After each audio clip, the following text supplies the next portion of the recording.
Ladies and gentlemen, boys and girls, dogs and cats, children and babies, good morning, good afternoon, good evening, wherever you may be joining us from. My name is Devin Morgan, Director of Baseball Driveline, founder of the Driveline Academy, and you are joining the Driveline Academy podcast, the world's most dangerous youth baseball podcast with the most protracted intro ever. Joined as per usual by my brother, my partner, my co-host, Driveline Academy Assistant Director, Driveline Academy International Man of Mystery, Jeremy Tactile. 2 episodes in a row. Yeah, I know. It's nice. We can make it a trend. I'm not going anywhere for like 2 weeks. Yeah, well, I know I got to burn some PTO, but yeah. Whatever. Vacations for suckers. Housekeeping, as per usual, axbat.com, code DL20 is going to get you 20% off. D as in diner, L as in liver, 20. Diner liver 20, DL20, 20% off, axbat.com. All sorts of stick and ball sport enthusiast competition bats and training tools for you to get for cheaper than you otherwise would get.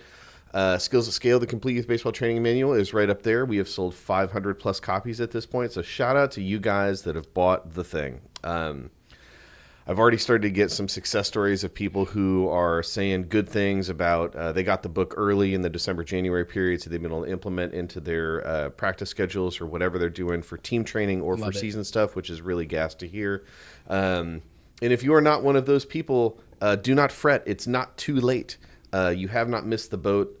One of the things that I think we knew with a pretty high degree of certainty is that, like, the book's large.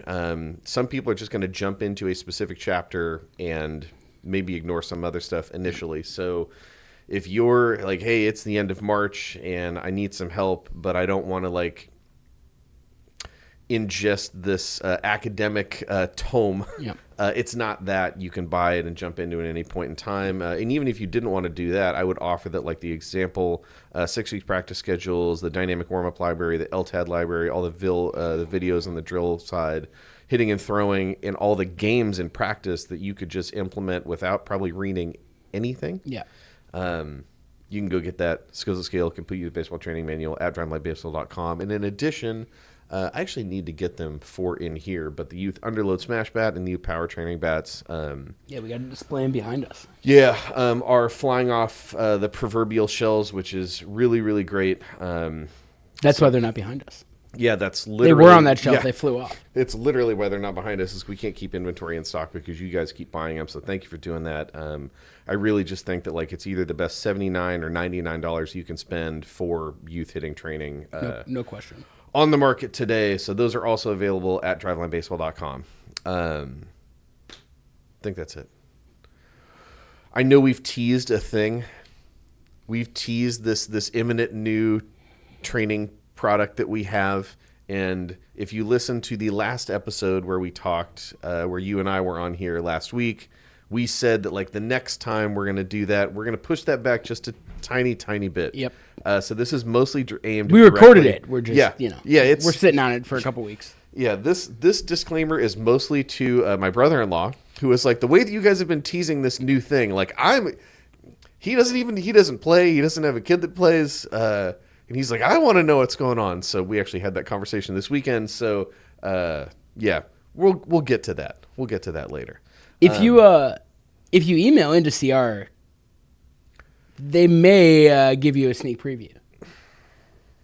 Support at drivelinebaseball.com. 425-523-4030 or support at drivelinebaseball.com. And if you're like, hey, I'm interested in the options that you have for youth training, if you take those 90 seconds to send that email, you might be surprised at the answer that you get back. I guess we'll just say that for now. So I did, before we get into, like, the thing that we want to hit today, I did want to just touch on some of the stuff that we talked in today's department meeting, which is some of the successes that our players have been having now that they're in either the Little League season or high school season. And a couple shout outs that I wanted to give specifically. Our 12U team had their first couple this weekend. It went really well. Shout out to those kids. And I like Nathan R. From the YouTube comments. Nathan R. from the YouTube comments caught both games. We have so we should probably give a little bit more context here. So we are very Little League friendly. But Little League age rules are slightly different than travel ball ages. And we have a group of kids who are 12U travel ball kids who are too old to play Little League. So we have put them all on one team, and we're going out and playing in a league so that they don't have to spend these next couple months doing nothing or not playing games while the rest of the kids their age are. Yeah, and you go through like a really long development phase. Like you want to go, you don't want to just train more. Now we can do that with our Prove 'em Wrong group for high school kids who didn't make a high school team, but Correct. for these kids, you got to keep them active. Right, and that comes with not the largest roster of our teams because we got a lot of kids playing Little League, and we have really at the moment right now one catcher.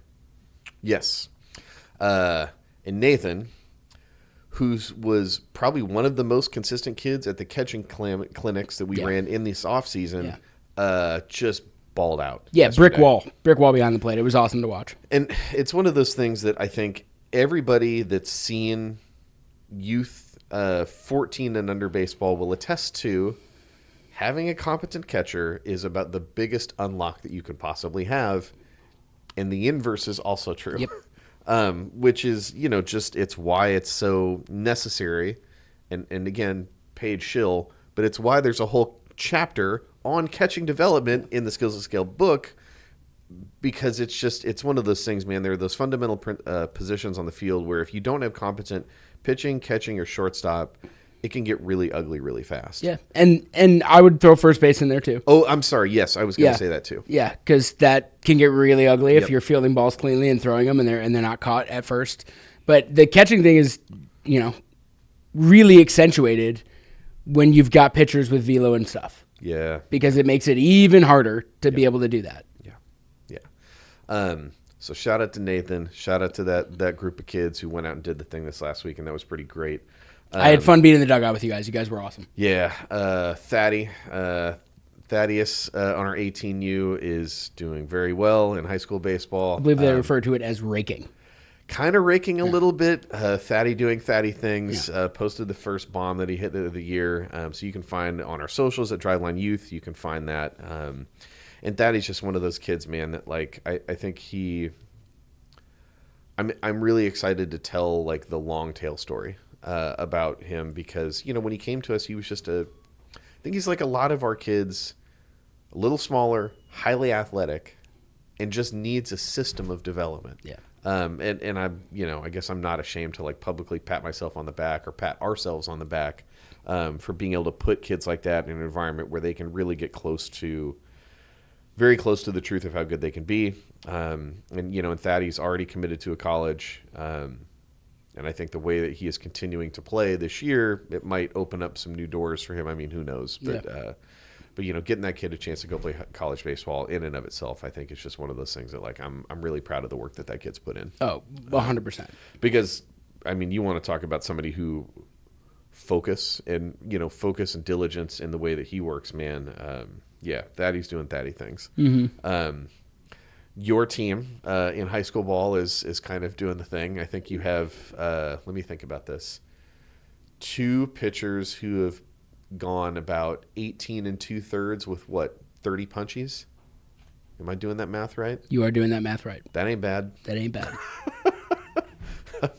It's not bad at all. And for those of you who, think that we don't throw strikes, 3-1 strikeout to walk ratio. Yeah, absolutely. Which again, like we've talked about with the youth underlit smash bat, you're training the discrete skill of getting good at moving fast accurately. I don't know that anybody has really solved command yet. It's really difficult, but I think the thing that we do know is that you have to be like constantly intentional about trying to hit a target, regardless of the RPE, the rate of perceived exertion that you're throwing at. Right. It's something that we've hammered in training. I think our coaches have done a great job of echoing that. And like weirdly, it's starting to pay off. Yeah. And I think the other layer to that is, again, like understanding with kids that like they're not going to move with the degree of mechanical consistency at first as a grown adult would. Reference back last week's episode of me going, full postal and losing my mind about, A-Rod and his hitting advice. It's like man, kids aren't small adults. Yay, everybody remembers the quote. Check it off on your bingo card. Yeah. So you have to give them some runway to like learn that thing, because if you don't, it's just they're gonna make the speed accuracy trade off. They're gonna harvest output. They're gonna get really good at moving slowly, and then somebody eventually like us has to come along and like teach a kid intent, which is a thing. Yeah. And we can do that, but even then, man, sometimes you just you miss a lot of opportunities to actually develop along that path. Yeah. It's really hard for me to not crow about. I don't know. I remember when my kid was pitching at like 11 and 12, and there are certain people who are like talking trash about like him walking guys or whatever. And it's like, yeah, when the time horizon is longer, right? It affords you the opportunity to give a kid runway to get good at moving fast. Yeah. Accurately. I'm sure that he's gonna get in some situations this year, or even during his high school baseball career, where he might walk a couple more dudes, right? Like that. I'm sure that'll happen. It happens to everybody, but he's getting a lot of. I mean, again, it's the same thing with a lot of our kids. It's like they're punching tickets because they're just like letting stuff eat in the zone. Yeah. And to that end, the one that I actually was about to forget but did not. Was Cole Smith, NAZ. We just posted about him today. Yeah, man. Yeah. So, cut as a freshman, didn't try out as a sophomore, makes the team as a junior, and so far in season, 9 innings pitched, 30 batters faced, 15 punchies, 1 walk. That's good. Like, that seems pretty decent. That is good. Pretty decent, as the kids would say. So yeah, shout out to our kids, young and old, that I think are having some pretty awesome success early in the year. Yeah. Obviously we want to see that, continue into the summer, and I think a lot of the command stuff, and to be very clear, this is mostly anecdotal, and I don't have a whole lot of data to back this up, but I think a lot of the command stuff really is heavily tied to confidence. And if your stuff is good and you're confident in it, you're not going to nibble. Yeah. You're going to shove it down people's throat. Yeah. And I feel like most of the issues happen when you're trying to nibble and you're trying to hit your spots too much because I can't miss over the plate. Otherwise, this guy's going to take me deep or do whatever. Like kids want to punch guys out. And if you don't have the stuff to punch guys out, that can tend you to lead you to nibble a little bit more. And if you're up there nibbling, and, I was at this 12U game yesterday and I talked to the kids after the game and, someone who watched that game as a casual observer might have something to say about some of the swing decisions that our kids made. Sure. And a little bit farther downfield on the aggression side. Yeah. Sure. I would say we were a little aggressive. That's the bare minimum of what I would say there. Like we were up there taking daddy hacks on every pitch that they threw, whether it was in the dirt or at our eyes. I love it. We were not up there to take some walk. Now, I think in the 2 games we walked like 16, 18 times, something like that. Sure. Like we took our walks. Yeah. But we were not up there to get walked. We were up there because we were trying to do damage and put the ball in play. And then you look at the other team, and the inverse is true. These kids, we were throwing harder than they were. We might have been throwing harder than they had seen. Yeah. And it was really clear they were hoping, please just throw 4 balls before you throw 3 strikes. And our kids just fed off that confidence of like, you don't even want to swing right now. I could throw it right down the middle, and I'm confident that you can't hit it. And if you do, it's going to be really weak, and we're going to get you out. And I think that is like the thing that goes unsaid a lot about command. Yes. Is like the most important thing to having good command is having the confidence to be able to throw it right down the middle and still get the guy out. Yep. And like that only comes with having higher velo or better stuff or things like that. Yeah. And not to mention what we talked about, I think, a little bit last episode, which is, again, when you train to develop maximal output, rising tide raises all ships, you have a little bit extra gas in the tank in that, and in 1-2 or a 2-2 or a 3-2 count, reach back a little bit. To reach back a little bit, and you've got some gas. You can throw a little bit of additional gas on that thing. One of the, I know we talked about this last week, so I don't want to talk about this ad nauseum, but like the awakening of me watching these games as a spectator and not a coach, and like the things I'm seeing differently. Yeah. It's just like a lot of my kids now that they're in high school have already had that mentality and are really leaning into it now of like, I know I'm good, but I don't need to show you I'm good until I really need it. Yeah. Like, I'm going to pitch at like 70% and Yeah. try to cruise at 70% and get as many outs as I can. And, if I got runners on base, now I'm going to show you what 95% can do. Yeah. And they're starting to figure it. Even the ones that weren't there are starting to figure that out. Yeah. And it's, whether it's someone like Danny who has told me in the past he doesn't want to start. He doesn't like being a starter. He likes coming in. Well, hey, man, if you're one of the best, if you are the best or one of the best pitchers on JV, you don't have that luxury of telling your coach, no, I'm more comfortable coming out of the bullpen. You're a starter now. And watching him change his mentality to adapt to that, as well as multiple other kids that I have that are kind of thrown into that situation. Nate. Yeah. It's really refreshing to see the immediate adjustments being made in mentality and how we pitch and how we go about trying to get these guys out for 5 innings as opposed to 1 inning or 2 innings. And knowing the difference, it changes your mentality completely when you come into a game as a starter versus a reliever, and seeing them make that adjustment really quickly has been really cool. Yeah, and it's so funny. I think the other thing that goes a little bit understated here is that like a lot of this is a combination of pairing. It's like intention and focus in training, developing emotional maturity, and then perspective. Mm-hmm. Because I think,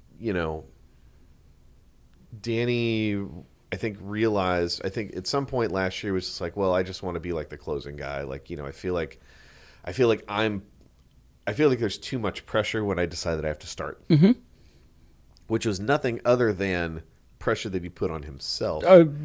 We talked about this when we talked about the showcase, right? Yes. Or tryouts, yes. right? Like this is another day of baseball. You're the one putting the pressure, but yes. Yeah. And the interesting thing is that like once he got, high school baseball, it was just like, well, you're going to start. And we didn't even have a conversation about it. Didn't even talk about it because, and then all this other stuff came to bear, right? Like all this other consistent focus on letting your stuff play, trusting what works, finding the feel for that day. Like, because now, like when you'll get off the bump and he wants to talk about stuff, I'll let him open the door, and then I'm largely just like, well, how'd the slider feel today? How'd the curveball feel today? Did you throw the change or not? Were you going 4-seam in the turbo sync? And in the 3 starts that he's had, it hasn't been consistent what he's had like the right feel for.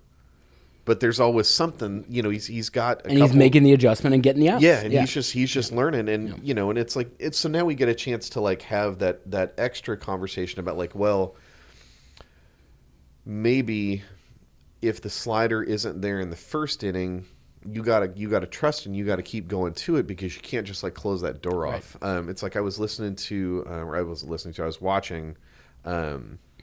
Mizzou play Kentucky yesterday. Shout out to Carrick Jackson, friend of the program, has one of my most famous like heartful quotes about the book in the Skills to Go Complete Youth Baseball Training Manual, Paige Schill. Anyways, one of the commentators in the Mizzou Kentucky game was talking about this idea that like his approach to in that first inning was like, I want to touch all my stuff so that I get a chance to see kind of how it all feels, and then I'm using that to I'm doing 2 things over the course of the game as a starter. I am seeing what guys are working, like what they're able to kind of get good contact at or good approaches of versus the stuff that makes them uncomfortable. And then for myself, my own arsenal, I'm like refining what I trust and how it's moving on a day, like through as an inning by inning, batter by batter basis. And I think it's pretty great to see kids starting to figure that stuff out. Yeah. Because it's just like, oh, well, this is just the path. You know, like this is the path for you to be able to do this thing. Yeah, it's been pretty great. Yeah, it's been a lot of fun this last week, really getting around and watching them, and can't wait to do it for the next month. And then I really can't wait to get them all on the same field again. So. I know. So the meat of this episode, which is going to be a little bit brief, because I think you and I both have some meetings. Yep. Stephen Fung sent us an email. Shout out to Stephen, longtime listener to the program. Yep. Man, I feel like I might have answered some emails to Stephen back in my CR time. So maybe, Stephen, I could be cross-pollinating a little bit. But anyways, shout out to him because he had a great question. I think it's something that we can dive into here. And very succinctly, his question was, what should be the purpose of Little League? I asked because my league is starting to study this very question, and different members of the board have different ideas about what it should be. There are those who want to focus on success in Little League All-Stars, and others who want it to be a fun experience for all players. And I think the thing that he kind of comes to in that question is like you feel that those two things kind of pull you in different directions, which is, are we orienting our recreational baseball ecosystem? Jerry, I haven't forgot about you. Are we having that whole ecosystem revolve around like a small core of the most competitive kids, or is the other choice to kind of like the kumbaya for everybody? And I think there's a third thing. Strangely. And I think that third thing is like it's pretty simple because you can still have the same intention for everybody, and then it's just like you're executing a different approach in a different phase. So to answer that question, for me, the purpose of Little League is really simple. It has to serve all the players, but it has to serve them in different ways. You want all of them to be engaged, and you want all of them to be developed. And I think that's a reasonable initiative to try to execute in a single season, or if you have a league that has like a consistent core of board members over a number of years. So like, we can talk about the engagement thing, right? The engagement thing, if you start talking about Little League as a whole, to me, it just means that they want to keep playing. Yep. So you can attach a KPI, a key performance indicator, to exactly that thing. Of all the kids that we had that registered this year, how many were returners and how many of them were new? Okay. And of those returning kids, how many of those return next year? Right. And of the new kids, how many of them come back the next year? I think it's reasonable to view those rates of retention as a success meter for engagement because it tells you, did they find value in the experience? Did they have joy in the experience? Did they connect with the coach? Like, kids are going to tell you the truth. Mm-hmm. They're going to act like very altruistically. Like when they go talk to mom and dad about like, did you have fun today? They're going to tell you the truth of that experience in so much as they understand it. Yep. So if you, I think for the first kind of the first prong of this two-pronged approach, if you simply just orient your Little League around engagement, which means everybody wants to come back, or you have a high percentage of returners, and that's going to be a direct reflection of your coaches, it's really easy to see what the path is there to like improve those numbers, because you need coaches that are trained on executing like a positive experience. Yep. How do they do that structurally in practices? How do they do that in like the general communication that they have with kids? How does that play itself out in the way that you approach competition? These are all reasonable things that can be trained. Yep. And like, again, I did a coaching clinic for a local Little League. I will just shout them out, a West Seattle Baseball League. And one of the things that I told those coaches at West Seattle Baseball is that I felt like some of the stuff that I was going to say was kind of parenting their own structure that they had for coaching already. Yeah. Because they've specifically kind of defined like these. So they've defined what Steven is actually asking here, right? What's the intention? What are we trying to do? Right. Well, the first thing we want to do is engage kids. Well, how do we do that? Well, we make sure that our coaches understand how to run an engaging and skill-driven practice. They run an approach to competition that values all the participants equally. And then you don't act like a jerk to a child. Like it's not really rocket science. It is not really rocket science. And I think the thing is that you have an eye towards retention being the key metric, the KPI that you track. It's honestly pretty easy to go like, okay, coaches in these division, what did their average retention numbers look like? And then of all those coaches, who had the best, who had the worst? Right. Okay. If you see stuff at a specific division that is like harming your retention relative to kind of the normative averages you establish, well, then maybe you need to change something about that division. Right. And the biggest thing is going to be, your first year kid pitch. First year kid pitch is going to be the one that's probably going to have the worst numbers because it's just the worst level of baseball ever. Yep. It's terrible. Yes, it is. You're not going to really see that at T-ball because I think even those kids are going to go play T-ball. It's like they understand that like that's going to build towards something. They're not going to be locked in there forever. Right. But you have new kids and new parents who see first year kid pitch and it's like, oh, this is what it is? Yeah. Well, if you never see a AAA game or a majors game or an intermediates game or a juniors game, then it's reasonable to kind of come to that conclusion and be like, this sucks. This is terrible. Yeah, this is boring for everybody involved. Yeah. This is the worst. Yeah. I don't want to spend 2 hours There's no doing engagement this. here whatsoever. Yeah, no, it's really, really bad. But I think those are good questions to bring up if you start to see at specific levels or relative to coaches within these levels, like how engaged are these kids? What are our families telling us about the level of engagement and the level of satisfaction that they're getting from the experience we're providing? Yep. For me, quantity drives quality. Oh, man. So Yes, if sir. you are able to retain these kids quantity drives quality, and development is really difficult, potentially impossible to do in 1 year. Yeah, time horizon, man. Yep. So if you are good at retaining these kids, you're going to have a higher quantity and you're going to get more quality. If you lean into the All-Stars thing, you're leaning into the biological outliers and you are gating out kids that are, 8, 9, 10, 11 that like you don't know what they're going to look like when they're 12, 13, 14 or older. And you might be gating out a really good athlete who goes on to play another sport. You might be gating out a future like a banger in your all-star team. On your all-star. That's what I'm saying, right? Yeah. Because we're leaning into the biological outliers early.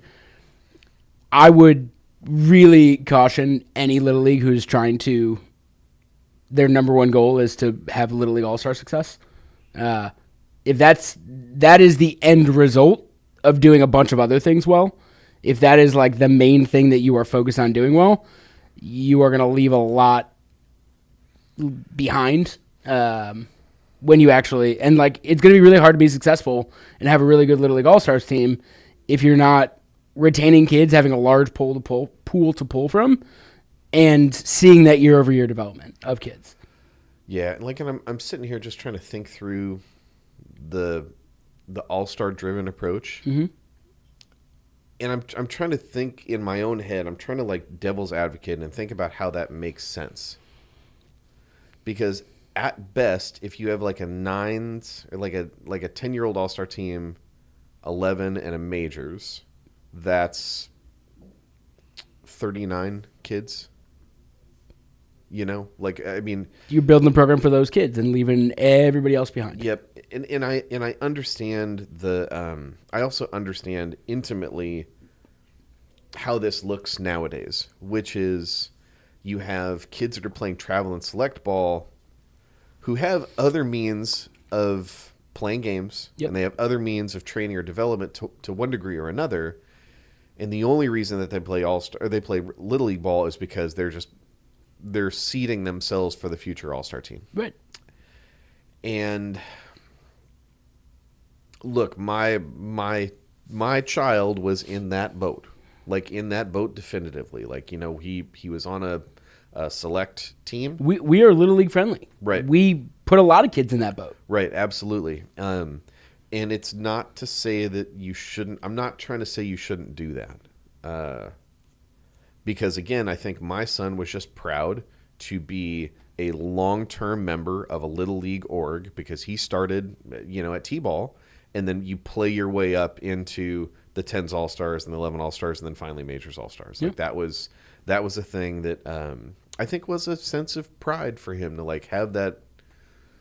I see those big kids doing that. Mm-hmm. Like I mean, we have every once in a while we'll drive by like the old fields we used to play on, and he'll be like, "Oh, do you remember when we saw Andy and Rory?" And those are like the 12-year-old majors all-stars kid back then, and it's like he just like they were giants to him. Now that was a period of time prior to Little League changing the dates so that you could have 12-year-old all-stars who were effectively 13-year-olds who also were swinging USSSA bats. So like it was a real goofy time. But it's not dissimilar from what we most of the time try to create with our younger kids and looking at our 18U team or our 16U team, especially down in Arizona. Yep. Those kids really look up to those 18U players, and that's like a really important thing, is to see yourself in that position one day and really start to visualize that path forward and how do I get there. Yeah. So I'm not trying to demonize anybody who has their child that's in selector club ball or travel ball or whatever you want to call it and jumps into the local league because they want to have the all-star experience. Like I'm not saying that. But I'm saying if I'm running a league, those kids are kind of there regardless. I was just going to say, they're going to come no matter what. If that's their goal, they're going to come no matter what. Right. And again, because, well, historically, Little League has been driven by geographic boundaries. Yep. Hey, you're in Brooklyn, and you play club or select ball with a team in the Brooklyn area. There's no reason they should prohibit you from playing from your local neighborhood Little League team to go represent them during the season and leading in All-Stars. Like, that's great. But I don't know that you need... I just don't... I have a really hard time understanding the upside of having the whole ecosystem revolve around those 39 kids. Yeah. Because those kids, to a degree, those kids' experience can only be like negatively impacted in Little League, right? If their club or select team is doing the right thing, then it shouldn't be on the league to really serve those kids, because those kids are getting the majority of their needs served from a team that their parents are paying for them to be on. Correct. Which I think comes back to the first point, is like, hey, let's not have a league of 200, 300, 500, 700 people revolve around 39. Do it the other way around. Do it the other way around. Because those kids are going to be fine. And like I've heard those comments. My son's swing is going to get ruined in Little League because the pitching's too slow and blah blah blah blah blah. Like you're looking at that variation and novel stimulus that's a good challenge, and you see it as a threat, and like that ain't it. Correct. Yeah. Yeah. I also have a hard time squaring the circle of, we have all of these kids that we want to keep in our sport for a long time. We want to engage. We want to serve them a product that makes sense to them and engages them. And I do think part of the reason why we are all across the country seeing travel ball cannibalize recreational baseball quite a bit, and that there's just going to be less recreational baseball activities available as more travel teams pop up. When I was growing up, really only like the best kids played travel. Yes. That's not really true anymore. Now it's, if you want to play baseball at any kind of advanced level, even if you're not very good, there's a travel team for you, whether it's an org that'll put you on their 7th or 8th team or what. It's starting to really make it so that the kids that are rec only players it's gonna be hard. Are going to be hard. It's going to be hard for them to stay in the game, and like that's a huge bummer. And that stuff is playing out at younger and younger ages in a way that is like, we're in it. Mm-hmm. Like we're in it, and I suppose maybe my perspective on this is a little bit myopic about just like what we do and why we do it and all this other stuff. But shout out to Jeff. Jeff, my buddy who works for the Royals, does a bunch of clinics for them out there in the community. Sent me and some other people that are on this text thread a link to some 2036 grad year AAU basketball. These are like 6-year-olds. 6-year-olds. That is 6-year-olds. Man, it was so upsetting. You've seen like Mac McClung. You know who that kid is? Right. Went to Georgetown. Yeah. Dunks out of the building. Yeah. Can't find an NBA roster spot. Yeah. Yep. Yeah. Do you remember when he was still in high school? Like the highlight. Like, oh my God! They would make of that kid. Yes. Just electric, by the way. Oh yeah. I don't know why I went with Matt McClung. He was just like the first kid that came to mind. But there are companies out there that are doing the same packaging of highlights for 6-year-olds. And man, it's just like you can see this long tail effect of other parents who have phones just like we do, and they see that on their feeds, and it's like, oh, well, it's $1,500 separates my child from that kid. Well, I'm going to pay it. Right. I'm going to pay it all day. But then, when you look, and I mean, I can't even remember the name of the website that it was that hosts this stuff, and I wouldn't want to promote them even if I did. But it was like, the 2036 kid, the best one, the 1-star recruit at 6. Weirdly, biggest kid on the court. Shocker. Most coordinated kid on the court. And he's, and even in this environment, you can see him just like blowing the doors off these other kids who just like they're not either as big or as coordinated or as athletic yet. The 2035s, same thing. Yep. 2034s, same thing. Yep. You never know, especially at those ages, and orienting for let's win a bunch of Little League All-Stars and let's cater to this group. You don't even know how many kids you are gating out who should be on that team when they're 12. Who Exactly. shouldn't when they're 8 or 9, but who absolutely should when they're 12. And you made the decision really early to not make this engaging or fun for that kid and push him towards another sport or doing something else with his free time. And I just don't. I mean, maybe I'm weird. I don't see the. What is it? What benefit does it really drive to win? To have a good Little League All-Star team, right? Like how many teams actually? For me, I guess the benefit that I could see is like you get to be on ESPN. Well, how many teams get to be on ESPN? How many teams actually do that, right? Right, not a lot relative to the pool. The larger player population. The pool is gigantic. Yeah, who didn't, when they were that age, watch the Little League World Series and wish they were in the Little League World Series? Sure. I get it. There are so many kids that play baseball that will never play in the Little League World Series.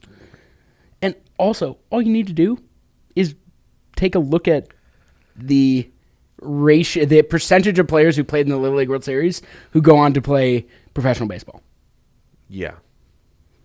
Yeah. And if you want to orient your league towards long-term engagement and development of players, most of the data shows that that's not the path because a lot of these kids are burned out / injured by the time they get to that point, and they don't even play baseball. A lot of these kids at a super high level. And I think that's the next thing here, which is that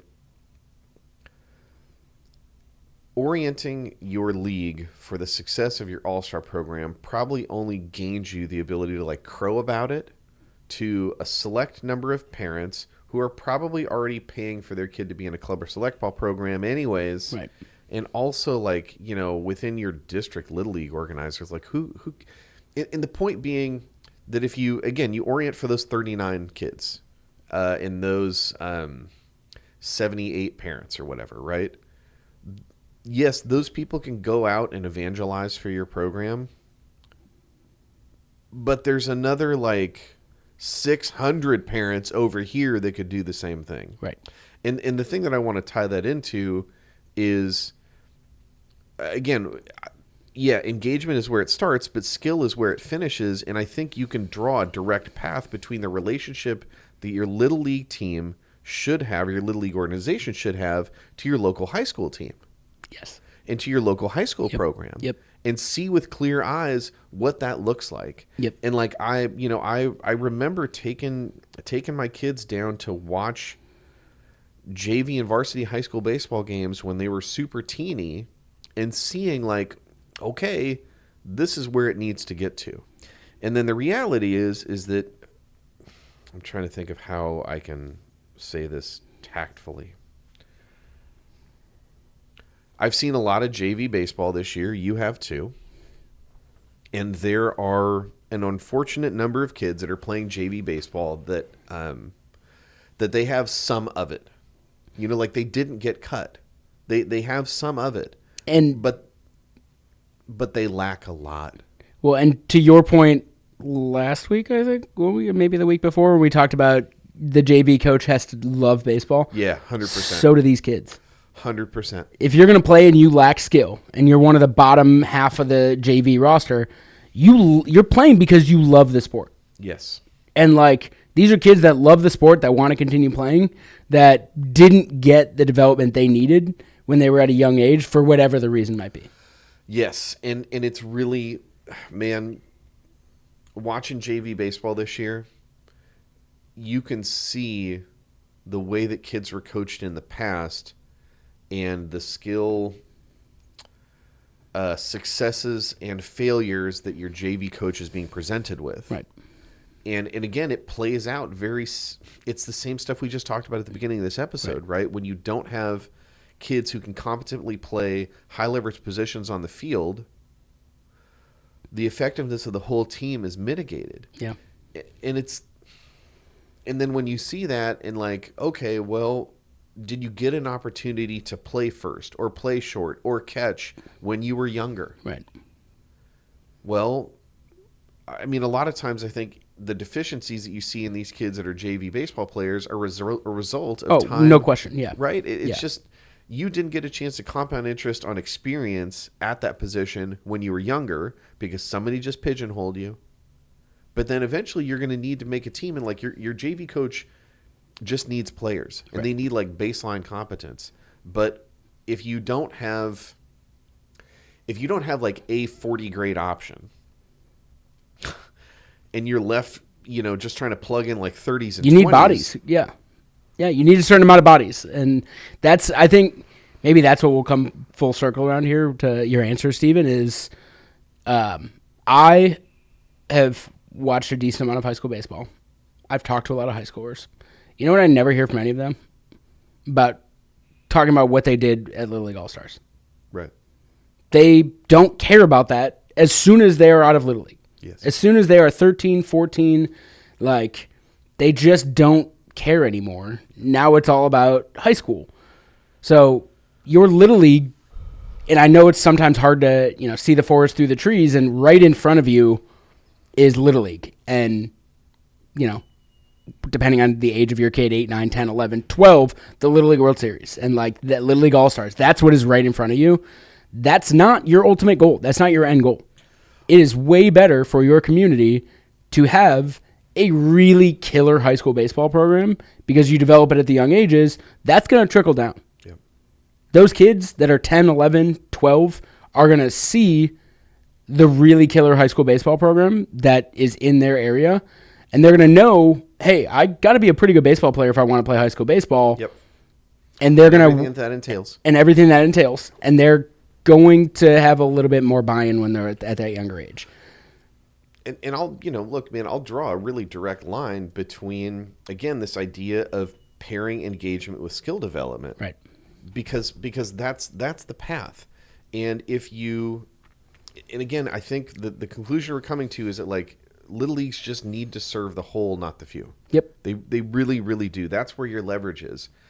Because you're going to deal, your local high school program is going to deal with like the long tail effect of this stuff. So if we're trying to serve the all-star kids, well, what does that mean? It probably means, taking a group of young kids that are like 9 or 10, compressing them down. Hey, Timmy, you're the third baseman. Johnny, you're short. Katie, you're 2. Bobby, you're 1. Cindy, you're the catcher. And I'm just going to hyper-focus on positional specialization with those kids really, really early. Yep. And I'm going to try to keep that group together. And by doing that, number one, you are excluding yourself from the opportunity of developing anybody that doesn't meet that early criteria. We've made that into horse glue, I think. Yep. Don't do that. But number two, even those kids are not getting an opportunity to learn a well-rounded set of baseball game skills. Yep. They're going to serve them over a period of time. Yep. Like, again, seeing a lot of JV baseball, I'm seeing kids that we either played against or played with. Oh, well, why isn't so and so playing? Oh, he's a left fielder. Bro, what? Yeah. He's 15. Yeah. He's 15. Yeah. Why doesn't he pitch? Oh, I know he's got an arm. Yeah. Well, so when kids get either like scared away from these high leverage position, like catching and pitching, because it feels like it's a very public failure, Yep. a lot of responsibility on their shoulders, or they just don't get equity of opportunity, then you're left with the remainder of that with a non-functional team at the high school level because nobody got enough chances to try shit. Right. Yep. 100%. And that negative effect can happen not only to just like the largest body of kids, the whole, but it also can affect those kids that you self-selected into the All-Star program. Correct. Because they're like a third baseman when they're 10, what does it look like when they're 15? Yep. And those kids are going to get served no matter what. Yep. They're going to find the best kids are going to go out and find the opportunities to play. Little League is about making sure the rest of the kids get that opportunity. Yeah. So or again, it should be. So when we start to talk about, we talked about engagement and we talked about skill. Again, the skill part of things is equity opportunity to develop. They all need to get the same ability to learn how to hit. They all have to get the same experience to like develop as throwers. And if your best throwers are going to be your best pitchers, then if they all get a chance to develop as throwers, then you should create more pitching. Yeah. Yep. It should be a natural byproduct. And it's one of those things, as I'm sitting here watching JV baseball, where it's like, I was sitting with you on Wednesday at that game, and there was a kid on Danny's team who, like, seems like he's probably a pretty good athlete. The swing it's not great. Yeah. He made contact with the ball. Smoked. And it went very hard. It didn't go very far because it was a low launch angle, but, like, it went very hard, and it's like, I can't stop thinking, man, what if this kid had been taught differently 3 years ago? Yeah. Yep. Or 5. Or 5 years ago, right? Like, yeah. And I watched all these kids play JV baseball who clearly love playing baseball. And a lot of these kids don't have the skills, and it's, like, pretty clear that it's not their fault. Yep. That, like, at some point along their journey in baseball, they were told, they were given bad information, they were pigeonholed into a certain thing, and they never got that chance to develop the skills necessary to be a super competent JV player, and now you're a role player who might end up being miscast, and you're not going to find success, and then you're going to be out of the game pretty quickly. You know what this always reminds me of is like those videos of like 3, 4, 5-year-olds with like the long plastic bats that just take just daddy hacks. Yeah. And it's just like the most beautiful thing ever. You show me a kid that's 14 or 15 years old that has a really bad swing, and I will show you a child that never got taught that homers are cool. They never got taught how to hit the ball hard in the air. And we can go back to the 12U team I watched yesterday, where you could tell the other team, we strike out a kid from the other team, dejected, shoulders slumped, coach is saying, giving him 30 different cues of how to make contact when like he has to swing the day before if he's going to make contact with some of these kids. He's never seen velo like that from some of our kids. Shout out to some of our kids. Yeah. And then you watch our side where our kids are striking out and skipping back to the dugout. They're swinging at pitches at their eyes and they don't care. They're trying to hit bombs because that is fun and they're having a great time, and they're not getting yelled at when they come back to the dugout after striking out. And look, man, shout out to Tanner Stokey.